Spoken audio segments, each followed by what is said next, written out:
thought that we were... Great. 2 hours. It's around 1,300. 27 minutes in the box. It's odd. It's an odd number. How many minutes is that? That's 1,347 minutes. I think we're blocking more. Okay, yeah.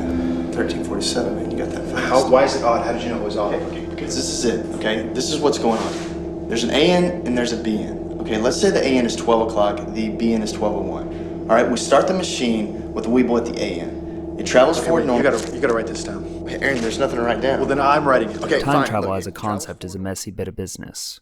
Depending on your cinematic framework, you could fall into the tangled Terminator timeline, the loose Back to the Future chronology, or the bonkers Terry Gilliam universe. Most of these are questionable affairs where the time travel is set in motion by the time travel that caused it. In Gilliam's 12 Monkeys, Bruce Willis's James Cole is haunted by a death he saw as a child in an airport right before the apocalypse hit. Spoilers, James saw himself die as a child. In Terminator, John Connor is the leader of the Resistance, and he sends Kyle Reese to the past to protect his mother, only for Kyle to impregnate Sarah Connor, resulting in John, the man who sent him to the past. And in the Back to the Future stories, Marty McFly almost destroys his entire family by getting his mother hot for him in the past. Then he assimilates into his new, richer family without any issues, even though his entire life would have been different. Another example of this is Rian Johnson's Looper. Now, there's a reason I picked this movie out of the many, many time travel films, but I'll get to that later. In Looper, the story centers around a paradox of sorts. They live as assassins, killing people from the future, and they are handsomely rewarded for it. The catch, at some point, they'll have to kill their future self. It's called closing the loop. But right out of the gate, we run into many issues. When a looper escapes his fate, the mobsters running this from the past turn to maiming the younger version through writing messages on his flesh, then cutting off limbs. This turns into a weird sequence where the older looper is running to make it to the mobsters as his limbs disappear, only to find that they've decimated his younger self, leaving him as a cripple before they ultimately kill him. For me, what makes a far more interesting circumstance is that with each limb, the looper would be transported to some new place where he would have been if he had been missing those limbs in the first place. It would have caused a stutter effect, similar to what we see in Ghost in the Shell 2017, throwing the characters all out of sorts, adding frustration to the small act of trying to get to the address before he's completely dismembered. By the end of the film, Old Joe has completely racked the past, destroying the syndicate that had given him his golden payday. Young Joe decides to take himself out of the equation. At that point, there are tons of implications for everything we've seen in the film. Unless you believe in closed loops, pretty much everything we've seen Old Joe do has been erased, setting the equation back to null. The kids he's killed, the mobsters he's wiped out, practically half of the story resets. The question is then, how much does it actually affect the story we've seen? There are many issues with Looper and the logistics of time travel. At one point, they attempt to discuss it, and it's thrown away with a, I don't want to talk about time travel shit. Because if we start talking about it, then we're going to be here all day talking about it, making diagrams with straws. It doesn't matter. When I hurt myself, it changes your body. So is what I do now change your memory? It doesn't matter! To be fair, Rian Johnson noted that they do have rules, but didn't want to bore the viewer. Unfortunately, it seems to play in the realm of Back to the Future rules, and those just aren't satisfying. Admittedly, I had big hopes for Looper, not just because Rian Johnson had created two of my favorite films, Brick and The Brothers Bloom, but also because he brought in Shane Carruth to work with him. Who is Shane Carruth, you might ask? Well, Austin McConnell has an amazing video that delves deeper into his filmography. Now, in the years that have come and gone, we learned that Shane was brought in to comment on the script and work on a fog effect that ultimately fell through. However, going into the film, all I knew was that Shane Carruth, the creator of my favorite time travel movie, was working with my other favorite director on a time travel action movie starring Joseph Gordon-Levitt. Like, holy shit. Rian Johnson's comment on this: Shane Carruth is working on Looper. If you haven't seen his film Primer, run, don't walk. And I can't echo that sentiment enough. Released in 2004, Primer deals with the mundanity of time travel. It's a movie where engineers Abe and Aaron accidentally construct a time machine and then don't know what to do with it.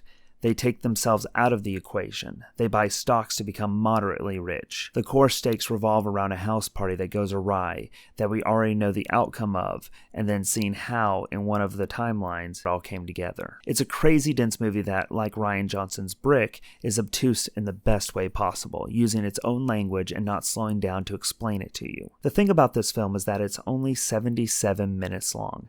That's right, an hour and 17 minutes. The crazy thing for me is that I had seen this movie nearly 40 times before I happened to pause at one viewing to see its runtime and be floored. This is a movie I would swear was a solid 2-hour affair. When I showed it to a friend of mine, the moment the credits hit, she turned to me and said, "You didn't tell me I was going to have to think." And I think that's what sets this film apart from others in the genre. Primer is one of those movies that leave the events to interpretation. There's dozens of incidental details that add up to this web of intrigue, despite the mundane events. There are dissertations written about this, as well as infographics and different fan interpretations of how many timelines there really are. The thing is, the mechanics of this movie are explained perfectly. There's a scene where Abe and Aaron are going back and forth with ideas of how the system works, with an A and B end. You turn it on at the beginning of the day, go to work. At the end of the day, you enter the box, go to sleep, and then you pop out on the other end. There's a great description that you need to trust the math and you'll be fine. In practice, Abe leaves the box first and he seems fine. Yet, about a minute later, Aaron leaves and his body is racked with coughs, and he complains about the pain. If you have been paying attention, this scene reveals the deeper character conflicts that are to come, as well as showcasing the mechanics of the machine. At the end of the day, the reason I love Primer above all other time travel movies is because it sticks the landing, keeping the story small and personal while keeping the mechanics of time travel explained but mysterious. There are set rules that they follow, so much so that they actively keep from breaking them for the first few days. It's the unraveling of these standards that make the last half of the movie the most complex but captivating of time travel stories. When you look at others in this genre, the places where they falter are in the mechanics. Causality is where this genre lives and dies by me. Although you wouldn't think it, the butterfly effect plays with causal loops in an effective way. As Ashton Kutcher's Evan Treborn journeys into the past, he changes one small thing only to find the immense repercussions that change brings, landing him in wildly different walks of life, as well as learning how that change affected his friends. Other than a particularly nasty sequence that plays out essentially the same, each one of these scenarios play with different threads, ultimately coming down to a reverse It's a Wonderful Life scenario where everyone is better off without him. In the director's cut ending, Evan transports himself back to being a fetus and strangles himself with his umbilical cord. The resulting scenes show how improved the lives of his loved ones are. About Time, on the other hand, is a relatively safe romantic time travel movie that plays with causality time and time again. There's a bit of creepiness with the whole concept of trying to seduce the one who got away, though in this context, he has success early on and squandered it away to help a friend of his, as opposed to another recursive movie like Groundhog Day, where he's just manipulating the person to have them fall in love with him. About Time's base conceit is that something bad happens, Tim uses his ability to fix minor gaffes and stops his friends from being hurt. The way that they limit this ability is that anything he changes ends up affecting his children after they've been born. It is an interesting dilemma, choosing your children or your family. However, the crutch of it all comes down to a son and his father. In the last act, we find that his father has cancer and passes away. While this bit is devastating, there's always the cheat that he can go back and visit his father, getting one more day with him, until his wife gets pregnant with their third child. And then he finally has to say goodbye. And maybe, just maybe, this is the perfect application of causality. No life-ending applications, no protecting us from the end of the world. Instead, just a family trying to make the best of life. While Primer doesn't go to that degree, it is interesting where the film ends. There are at least 2 Abes and Aaron stuck in the past. While Abe stays home, preventing the originals from discovering what they've made, Aaron moves on and is seen in a foreign country, using a workforce to create an airport hangar-sized box. And who knows what trouble he can cause now that he's thrown those rules out the window. And that'll do it. Time travel as a concept has always captured my imagination. There's something alluring about being able to correct your past mistakes, even if it inevitably spirals down into a mess you had no way of knowing what would happen. It's when those rules, those consequences get tossed out that I just can't connect with the time travel story. It's one of the reasons I haven't been able to get into Doctor Who. That all being said, if you got any time travel stories that you love, I want to hear about them.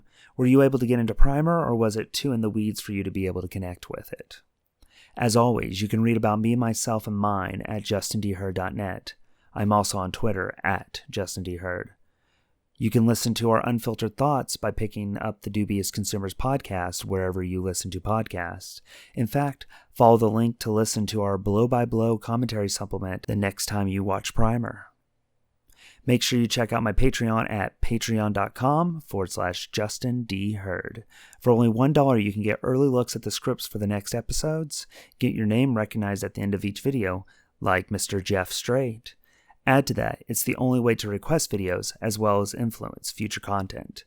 While you're setting fire to the hive this week, be sure to send out those smoke signals of like, share, and subscribe. Be sure to hit the bell to get notifications on all our past and future content. It's a huge help to this channel and the only way we grow. Until next time, this has been Dubious Consumption, and I'm Outro.